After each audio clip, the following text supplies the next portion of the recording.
Today we are going to talk about perimeter and area. The perimeter is the outside of something. So it would be the outside of this square. It'd be like walking along this outside ridge. The area is all the space in the middle. It's how much this square takes up. So for example, if we're looking at this and we want to find the perimeter of a rectangle,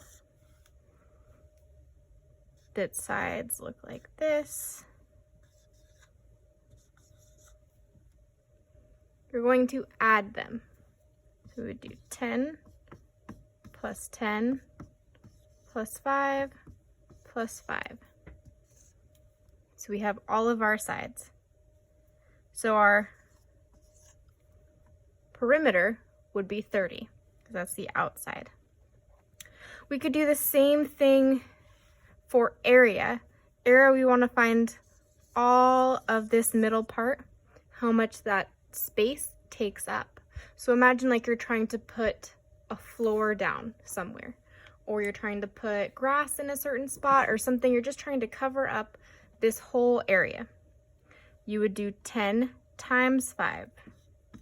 You multiply the sides. So our area for this would be 50. Good. So now we're going to look at our area and perimeter word problems right here. We're going to work through the first one, which says a rectangle has a length that measures 13 inches and a width that is 5 inches. So first, draw your model. It always helps to draw, so that way you can see it.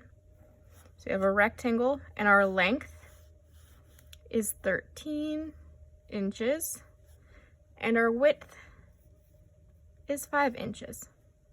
Remember, this says area. For area, we know we are going to multiply. So we do 13 times 5. 3 times 5 is 15. 1 times 5 is 5 plus 1, so 65. So our area is 65 inches. Okay? We're going to look at number 2. Take a note of this right here on the side first. It's saying that this square isn't just 1, it's 2 square feet. So Haley examined 2 rugs at the store. Which rug has the larger perimeter? So we can count 1, 2, 3, 1, 2, 3, 4, 5. But remember that each is 2, so we should actually count by 2s. 2, 4, 6. So this side is 6. 2, 4, 6, 8, 10. Okay. And we do the same thing here. I know it's a little dark, but this is the shaded part. So 2, 4, 6, 8. 2, 4, 6. So if we're looking at the perimeters, that just means the outside. Okay, so we can either add them together, so 10 plus 10 plus 6 plus 6, then find that total, or you can even count them to, right, that's going to be the best way. So 10 plus 10, we have 20, plus 6 plus 6. So this one, the perimeter is 32.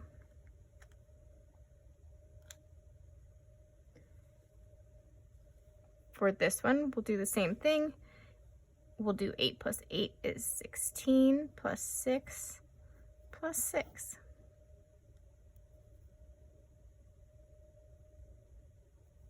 $28. Okay, so we can see here, rug A has the largest perimeter.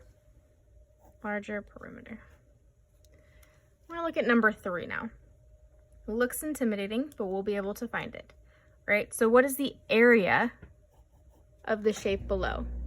Remember that the area is the inside part of it.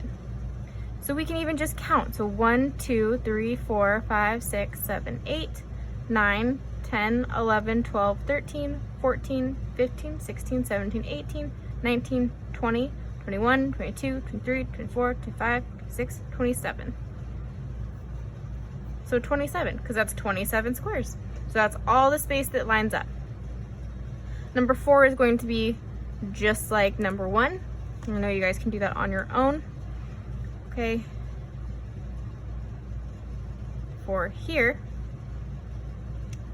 we're gonna find this area. Okay. So what you can do is you can break it into smaller squares. And so all you're doing is finding the area of 2 separate squares. Okay. So if we know this is 4 times 10, but don't forget this one up here. So this long side is 11 centimeters. And I knew that because this part's 10, but it doesn't count this little gap. Okay? And if this is 4 and this is 8, when we cut that line across, this is 4. So we basically have 2 squares here. Our first square right here is 4 centimeters and 1 centimeter. And our big square, or our big rectangle, is 11 centimeters and 4 centimeters. So what you're going to do is you're going to find the area of both of these shapes, which remember that means to multiply the 2 numbers, then add it together. Add this shape plus this shape together and you'll find the area, this. So I want you to do that work on your own. Okay. Now we're going to move over to number 6. We're going to pay attention to the information that we already have, that was already given to us. Okay, so we already know the perimeter. And we know 3 out of 4 of the sides. Okay, so let's add up what 3 of these sides, what that equals. So we have 20 plus 9 plus 9. 9 plus 9 is 18. We're going to carry the 1. 38. So these 3 sides equal 38. Now you have to find the difference. Whatever this last side is, 38 plus what is 56? We can find that out using subtraction. So we can do 56 minus 38, and that will give us our answer. We'll be able to see whatever this number is should be over here, and that'll be correct. You can always double check when you're done by adding up all 4 sides and making sure they equal 56. Okay, for number 7, it says Ricky drew a pentagon that has all equal sides. If each side measures 7 inches, what is the perimeter of the pentagon?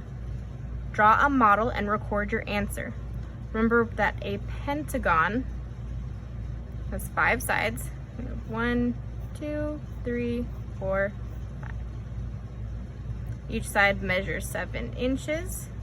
7, 7, 7. What is the perimeter of the pentagon? So from here, you're going to go ahead, 1, 2, and add them all together. Or think of what other kind of equation you can do. If you're adding the same number over and over again to make it bigger, we could do multiplication. Okay, so we would do 7 times 1, 2, 3, 4, 5. Okay, and that will give you your answer. Our final one is number 8. So it's which one is the smallest area. For this, remember, area means multiplication. We're going to multiply the sides. So what that means is that this equation, 5 times 3, 10 times 2, and 4, it looks like we only have one side here, but it's a square. So a square has the same on all sides. What this is, it would just be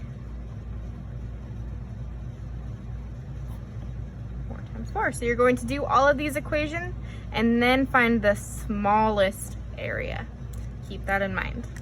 Okay, good luck working on this. I know you guys can do it, and let me know if you have any questions.